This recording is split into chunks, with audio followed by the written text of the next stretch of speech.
you want to have your cake and eat it too. So you want to blow up the Nord Stream pipeline, but you also want to keep getting cheap energy. You also want to have leverage, but you can't give your leverage away and still have your leverage. So that's called cakeism. So Trump has gotten a trade deal with the European Union and Ursula von der Leyen, and so it's a good deal for the United States, and it's a bad deal for Europe because a lot of it. So here's the former French Prime Minister says the U.S.-EU trade deal is a dark day for Europe. Here's another one.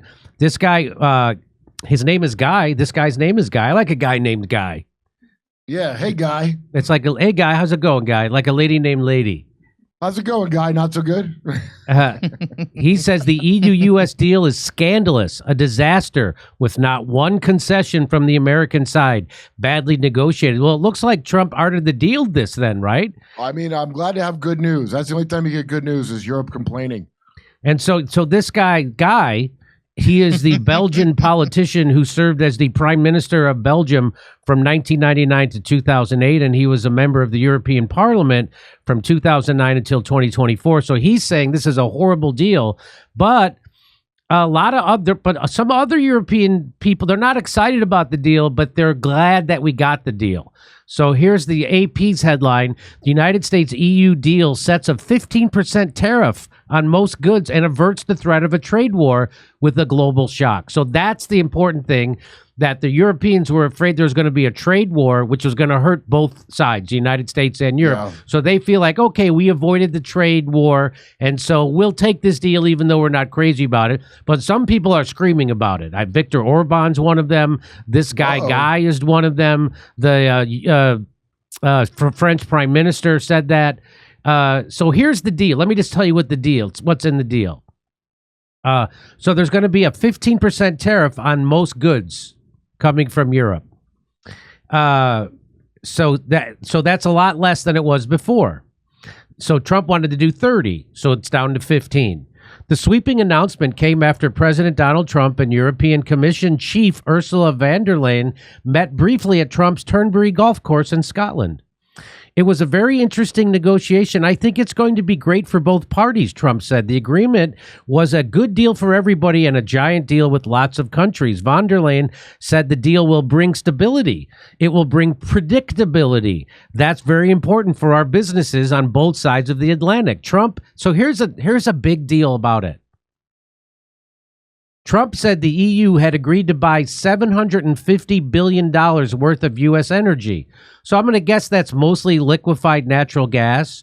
That was I'm pretty sure. So when they blew up the Nord Stream pipeline, it screwed Europe because Europe got their energy from Russia. And so now they're paying 2, 3, 4 times higher the amount that they were paying for energy, and it's screwing their economy. And so now they have to make a deal with the United States to buy almost $1 trillion worth of energy, fossil fuels, from the United States, and another $600 billion more than it already is in America, as well as make the majority military equipment. So they're going to invest $600 billion more. So they're going to spend $750 billion on American energy and then invest $600 billion into the United States. And I'm going to guess a lot of that's going to come through buying military equipment. Yeah. So, because that's the only thing we really make here anymore. He said tariffs for automobiles and everything else will be straight across tariff 15%, and meant that the United States exporters have the opening up of all the European countries. So now wait a minute, Jimmy, but I'm planning on buying a queer Jaguar. I want to get a queer Jaguar. Von der Leyen said the 15% tariffs were across the board, all inclusive, and that indeed basically the European market is open. So this turns out this is an amazing deal that Donald Trump negotiated for the United States. And the later news conference away from Turnberry, she said the $750 billion in additional U.S. energy purchases was actually over the next 3 years and would help ease the dependence on natural gas from Russia. Yeah, that's why we blew up the Nord Stream pipeline, because we wanted to take away the energy sales from Russia to Europe, and we want the United States to step in and do that. And also, there's an idea that Israel could do it with all the gas, the $500 billion that's underneath Gaza. So those are the two big things they wanted to do. They wanted to get United States and Israel being exporters of energy to Europe and not Russia. And that's why they blew up the pipeline. And the fact that Europe went along with that shows you that Europe is broken. Their leadership is broken. And the fact that they would undermine their own economy and be, toadies for the United States military and the blowing up of the Nordstream pipeline, that's exactly what that was. And they're screwing themselves. I don't know why the people of Europe don't overthrow these maniacs who are running the European Union, because that's what they are. No guns. Oh, that's right. They don't have guns. Bring a spork, losers. Try wizardry. That's your guns. In the meantime, there will be work to do on other fronts. Van der Leyen had a mandate to negotiate because the European Commission handles trade for member countries. So individual countries don't do their own trade deals. The European Union has this woman do it for all the countries. Great. But the Commission must now present the deal to member states and the EU lawmakers. Well, ultimately, so they have to approve it. And I'm going to guess they will approve it. Me too, because we already know they're bitches. Trump has spent months threatening most of the world with large tariffs in hopes of shrinking major U.S. trade deficits with many key trading partners. More recently, he had hinted that any deal with the EU would have to buy down a tariff rate of 30% that had been set to take effect. But during his comments before the agreement was announced, the president was asked if he'd be willing to accept tariff rates lower than 15%, and he said no. And so he did not. He got the 15%. And our friend Arnaud Bertrand, he tweeted this out. This is absolutely extraordinary and beyond parody. A reporter rightly asked von der Leyen, what are the U.S. concessions? What is the U.S. giving up in this deal? She says none, because the starting point was an imbalance, a surplus on our side, meaning the European side had a surplus, and a deficit on the U.S. side. So we wanted to rebalance the trade relation. This is who we have negotiating on EU's behalf. Someone so thoroughly captured, she's repeating almost word for word Trump's insane rhetoric that trade deficits are somehow proof America is a victim that deserves compensation. I'm going to get to that in a second, because trade deficits actually, in a way, signal the United States' strength economically. And I'll show you that in a second. But here she is. Here's the question. Anybody else? Yes, ma'am. I have a question for the EU Commission President. What are the U.S. concessions? What is the U.S. giving up in the deal, if anything? So the starting point was an imbalance, a surplus on our side and a deficit on the U.S. side. And we wanted to rebalance the trade relation. And we wanted to do it in a way that trade goes on between the two of us across the Atlantic, because the two biggest economies should have a good trade flow between us. And I think we hit exactly the point we wanted to find. Rebalance, but enable trade on both sides, which means good jobs on both sides of the Atlantic, means prosperity on both sides of the Atlantic. And that was important for us. So it's as if Trump kind of dictated this deal. Yeah. And so here's why us having a trade deficit with Europe, this is according to our friend Arnaud Bertrand. Arnaud Bertrand. I like saying Arnaud. But Arnaud Bertrand, he says, because this person, Sleeknub, says, except she's right. And pretty much all the power is in the hands of the United States. So what did you expect? Arnaud says, no, she's not right. Trump's trade deficit victim narrative is obviously manufactured gaslighting designed to justify wealth extraction, meaning we're going to extract wealth from Europe. Well, we're not actually a victim. And here's why we're not actually a victim. The United States benefits enormously from trade deficits by getting real goods in exchange for dollars that they can print for free.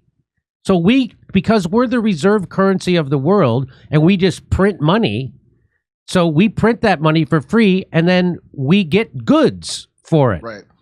So the ability to consume more than you produce is a sign of economic strength. and the consequence of the dollar as the world's reserve currency. So we're actually, it's a sign of our strength, not our weakness, that we can print money and import more stuff than we export. That's actually a sign of our strength economically, because our dollar is the world reserve currency that everybody has to use. This is just pure propaganda to make tribute collections sound reasonable. So what he means there is this is just trying to make it sound reasonable what the European Union just negotiated with Trump. Yeah, And- well, you know why here's the bottom line. Trump is, all he's doing, this is why he's never going to release any of the files on nothing, because to him, this is the biggest deal. He is jockeying for a better position for America within the New World Order. He's not doing the thing of F the New World Order that I want. That's why that Nazi broad is going along with him, because either the New World Order is off, she wants to save it too. Yeah. So all this thing of tribute, it's all it is. Really, no one should be happy, but that's what it is. And so someone said, "Hey, Grok, does Arno have a point?" So Grok actually agrees with Arno. Grok says, yes, Arno has a strong point. The U.S. trade deficit isn't victimhood. It's a perk of dollar dominance, letting America import goods cheaply while exporting printed currency.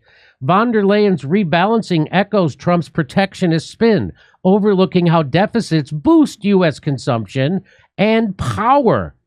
The EU concessions in this deal highlight the imbalance in Washington's favor. So the imbalance is in our favor. It's not. So she did do a bad job, but this is all about them trying to save the New World Order, as Kurt That's where the Metzger weapons just come said. from. They don't pay for NATO. She's trying NATO. When I say New World Order, I mean scumbag NATO. Yeah. And they're so into Ukraine, right? Yep. And they're not going to help Ukraine, and they can't. Yeah. I want Trump to cut Ukraine off right away, but he's not gonna. So this is saving NATO scumbags. So this guy says the deal is scandalous, a disaster, with not one concession from the American side badly negotiated. I showed you that before. This guy's name is Guy, and he's the former Belgian prime minister. So this guy says, oh, Guy, this is your fault. You enthusiastically supported cutting Europe off from Russian gas. Making yourself reliant on U.S. energy, a big point of leverage Trump now uses. Don't trust America. Why would? Do you not read history? We're not to be trusted. That's your fault, Guy. Why did Hey, you? Guy, So that's he's your saying, fault. Guy, why did you go along with the Ukraine war? Why did you go along with blowing up your energy supply? Why? You're the one who did this, because now that gives Trump all the leverage, because you need energy and you can't get it from Russia, and you did that to yourself, Guy. Because your countries aren't real, and oligarchs that live in Switzerland control most of everything. That's why, Guy. Guy, you supported sending all Europe's weapons to Ukraine, making yourself even more reliant on the U.S. for your defense, a big point of leverage Trump now uses. You are the ones imposing tariffs on China and generally moving to worsen relations with Beijing, making yourself even more reliant on trade with the United States. You keep removing your own leverage, but then expect to get the same deal as if you still had it. Cakeism at its most stupid. So cakeism means you want to have your cake and eat it too. So you want to blow up the Nordstream pipeline, but you also want to keep getting cheap energy. You also want to have leverage, but you can't give your leverage away and still have your leverage. I that's think called I'm gonna join that cakeism. church. Did you ever Yeah, hear I like that? I want all the stuff. I want to eat it and then still have it. In February, the Russian president said of European distaste for the conflict with President Trump, quote, Trump, with his character and persistence, will bring order there fairly quickly, and all of them, just watch it, will happen fast. Will be sitting obediently at their master's feet and sweetly wagging their tails. That's what the President Putin said of the European Union, and that's exactly what's happening. They're all sitting obediently at Trump's feet and sweetly wagging their tails. He was right. Putin was right. We all saw Princess Ursula Minor, and Trump announced this deal, sitting at her master's feet, although thankfully not wagging her tail. You people are pathetic, fat track bullies. Is that fiat? What does that say? Flat track bullies. I don't know. And it's your fault, Guy. So I mean, it is. Here's one more. Collingwood says, if the EU still had good relations with Russia and China, they would never have had to sign this deal. In fact, they would have been quite powerful position to force Trump into concessions in much the same way the Chinese have. But the European Union didn't do that. They maneuvered themselves into a pathetically subordinate position to Washington, a process literally cheered on by Guy, who, if he had any problems with the course of events, it was that they were going neither quickly or extremely enough. Well, the price of that is having a big, crass, orange oaf put you over his knee and spank you until you accept a crappy deal. And that's exactly what they did.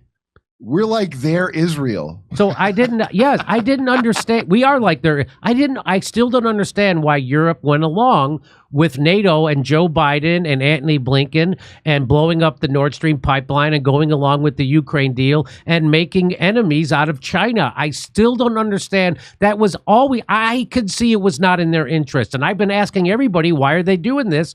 And everybody from Jeffrey Sachs to everyone else says, well, they're just puppets of the United States, but they don't know. Nobody has given me a reason why they're such willing puppets of the United States. Because they're traitorous to their own countries. They would like global governance, is their words, not mine. And so they thought everything was going according to plan and Trump wouldn't get in and they were going to have their thing together.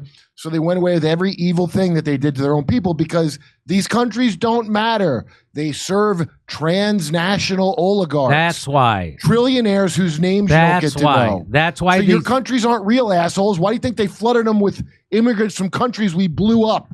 Because your country ain't real.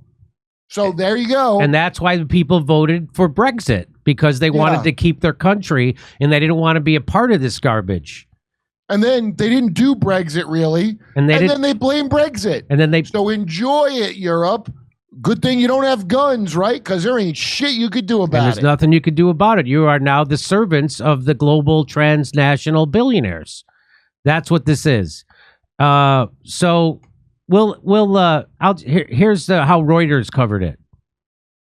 European governments and companies reacted with both relief and concern on Monday to the EU-US framework trade deal.